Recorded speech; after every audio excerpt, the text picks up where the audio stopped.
The responsive reading for this morning comes from 1 Kings 8. Solomon built a temple for God to live among the people. We are going to read portions of his prayer when he dedicated the temple to God. Even though it's 3,000 years old, much of it could be our prayer today. What stands out to you in it? Lord, the God of Israel, there is no God like you in heaven above or on earth below. You who keep your covenant of love with your servants who continue wholeheartedly in your way. But will God really dwell on earth? The heavens, even the highest heaven, cannot contain you. How much less this temple I have built? Yet give attention to your servant's prayer and his plea for mercy, Lord my God. Hear the cry and the prayer that your servant is praying in your presence this day. May your eyes be open toward this temple night and day, this place of which you said, my name shall be there, so that you will hear the prayer your servant prays toward the place. Hear from heaven your dwelling place. When you hear, forgive. When anyone wrongs their neighbor and they before your altar in this temple, then hear from heaven and act.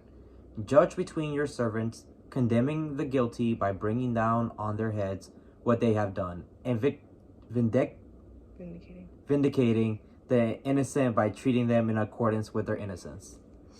When famine or plague comes to this land, or blight or mildew, locusts or grasshoppers, whatever disaster or disease may come, when a prayer or plea is made by anyone among your people, Israel, being aware of the afflictions of their own hearts and spreading out their hands towards this temple, then hear from heaven your dwelling place. Forgive and act.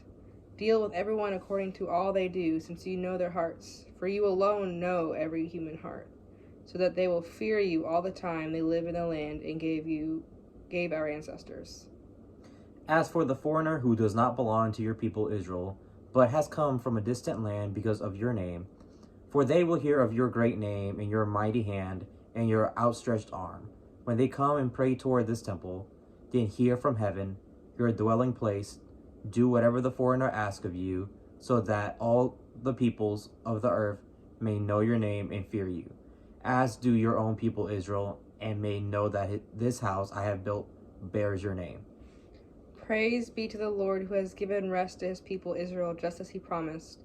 Not one word has failed all of the good promises he gave through his servant Moses.